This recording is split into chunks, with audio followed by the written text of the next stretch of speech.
Going on, guys? Welcome back to another video. And in today's video we're going to do some maintenance on the 325i M52. He's over here repping a broke Beamer Club already for all these broken BMWs. Rest in peace. But we're going to do some general maintenance. We got some spark plugs here. That's going to be the first thing, and then we're going to go and take a look and see what it needs. Or we're doing spark plugs and oil change, which I think you should include in your post-purchase maintenance.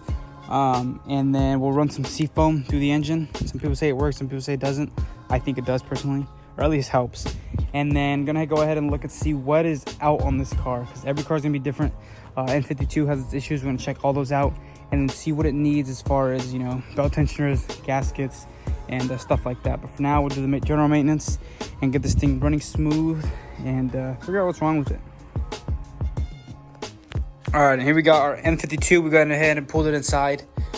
First thing we're gonna do, like I said, is just take a look at the engine. Of course, hood shocks are bad. We got one good shock, the other one's missing, which is probably why it's so heavy.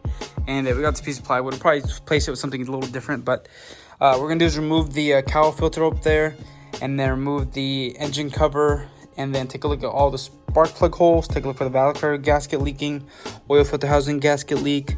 Probably clean the Vano solenoids, run the seafoam, and then check for the leaks. Pretty simple stuff, but it'll really get the car running a lot better. It does have a check engine light for a evaporative leak, so I have to look into that. And then like a Vano's fault. So with cleaning the Vanos and a fresh oil filter and oil change, which we have no idea if they have an aftermarket crappy filter in here, this thing should be running a lot smoother. And if not, we'll keep diagnosing and see what's wrong with it.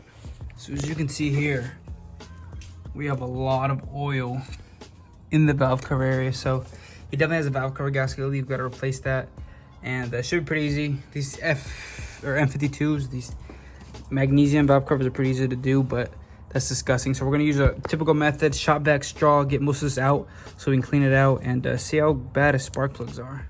Okay, so we got them all cleaned out as much as we can. This is good enough until we remove the valve cover gasket, because of course when it's off, we can get it pressure washed or put in a tool wash machine. But for now, it's pretty good.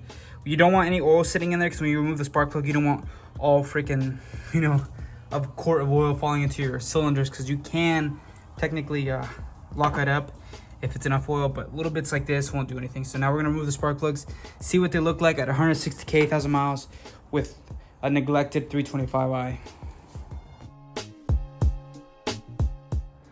So here is the old spark plug to your right. You can see how gross that is. This thing is like, for one, the tip's pretty worn down, so it's gapped a lot larger, and it looks disgusting. And with all the oil in there, I couldn't doubt that it wasn't misfiring, but it definitely looks brand new. So now we're gonna throw these Iridium ones just from O'Reilly's, which they're decent. I mean, the OEM I think is Bosch, but the SGK ones are fine for these M52s because you're not pushing a lot of power. But yeah, now we'll toss that one and stop this one in there. Today we're actually going to be picking up or taking a look at this 328i dash and center console. We picked it up or it's quoted at 40 bucks. So if it's in decent condition, we'll take it, and it's only 40 bucks. So what can go wrong? Well, I guess it could be screwed up, but regardless, we're trying to find a black dash, black center console, just so that we're using it for my cousin's car, as you guys saw, so we can do the black interior swap, and it'll hopefully come out clean, and just start doing little pieces, cheap pieces. I mean, you could buy a whole swap for like 400 to 600 bucks, maybe more, depends where your area you're in. But I think if we piece it together, we can get it for like 200 bucks, which is a steal, and then have a nice black interior and still have a budget car, because the car is so cheap. You don't want to put almost what the car's worth in interior pieces, at least. Different kind of mods that might be worth it, but not for the interior. So we're gonna take a look at those, see what they look like, and then get those things in the trunk. All right, here they are. So here's our black dash, decent condition, no scratches, no damage, no blown airbags.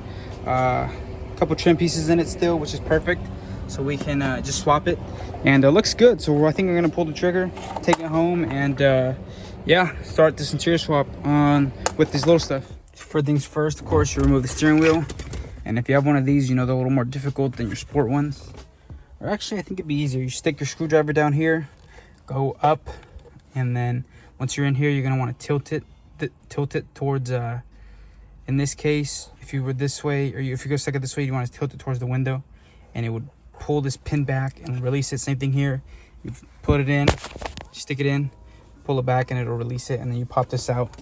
One simple connector, no big deal. And then pop the steering wheel off with the 16mm nut, and then you're ready to hopefully start disassembling this and be able to pull that dash out.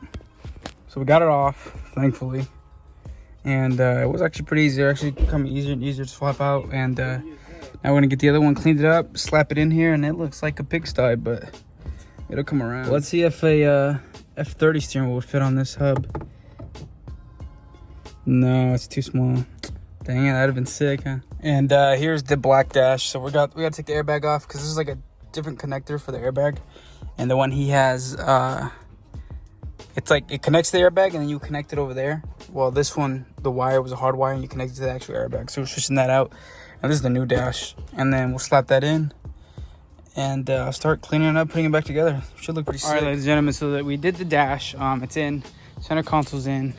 And I went ahead and slapped on that halo headlight. As you can see, he has the stock E90, just the regular bulb ones. And as you can see on this side, we have the xenon one with the halo bulb, which is, you know, the 330s and the newer 335is. 330s and 335is have these newer ones, but we're gonna try to source a new one for that side because the one he had, we can't rebuild it because it's actually too beat up. So we're gonna swap that. But for the most part, we're gonna go ahead and show you the interior, and it looks pretty good. I'm not gonna lie. There's your black dash, black center console. I think it looks really good. It's just I made a mistake, and I pulled this out of a convertible car, and I expected it to be the same. But as you can see here, I'm missing a knee airbag, so that kind of sucks. But at the same time, I know it's still at work, so I know we have one at work, so I'm gonna go grab it. And even if I just have to remove the airbag, that's fine, as long as I have that panel that goes there. And then he'll have a convertible dash, but it doesn't even matter because he won't even be able to tell once we put that in. But yeah, so we kind of screwed up. Kind of doesn't matter. Kind of done, which is what we cared about. So now he has black rear door panels. That one has the black trim piece, black carpet, black center console, and now black dash. So it really is coming along very fast, and we'll get that done soon. And to top that off, we're gonna finish this off with a new spoiler. It looks pretty sick. He wanted the high kick one. He liked it more than the stock one, or the other one, you know, the one that's just a little hump, the CSL style. But it looks decent, I'm not gonna lie. I mean, it's no 335i, and we know that, but I think once he goes a little bit lower and he maybe gets wider wheels, I think it'll look really sick. And it'll be aggressive for a certain reason, you know. It's not, we're kind of overdoing it, but it's fine, because you know, he's not gonna be a twin turbo boy, but he can still dust some people. But yeah, we'll slap that on, or it's already on. And yeah, I'll get the trim panel. We'll start looking for more interior bits and pieces, and keep modeling this thing. Next thing we need that's major is a steering wheel airbag, so we can put a M Performance or M Sport steering wheel, door panels, trim pieces, and of course the headlight issue. But besides that, it's coming out pretty clean, pretty fast. This angle looks really good, as you can see, because you got the sick wheels, you got the spoiler, the broke beamer club sticker plug, and yeah, that'll be it for today. We're probably done working on this thing, and until then, thanks for watching. See you guys in the next one.